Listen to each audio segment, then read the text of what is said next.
What's going on, guys? Today I'm going to talk about my snorkel and the reason I installed it.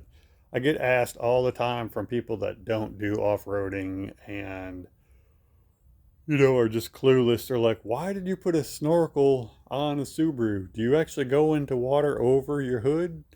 And the answer to that is no, I really don't ever go into water over my hood. Sometimes I do have water splashing up over the hood. You'll go through like creek crossings or mud puddles that, might come up to the bottom of the grill, to the bottom of the headlights. All those areas that could allow water to go into the factory airbox. The factory airbox sits down real low right here.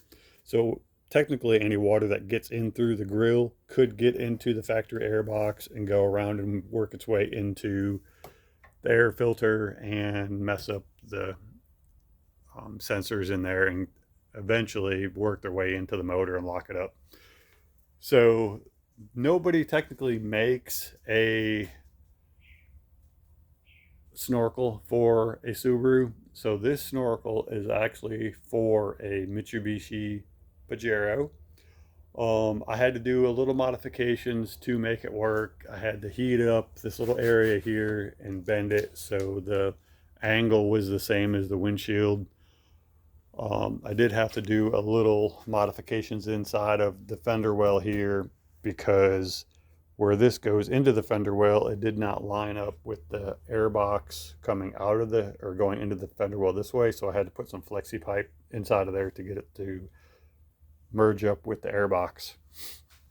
Cool features of a snorkel is you get colder air, being that it's higher. You get cleaner air, being that the snorkel's higher up by your windshield.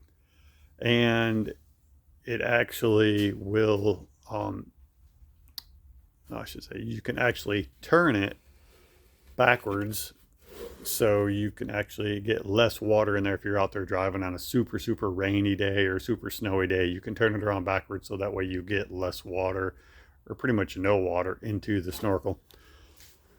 I actually bought a sock air filter for a motorcycle that goes over this that I put on there when it's super dusty out on the trails. I'll put over that, but that helps a lot also.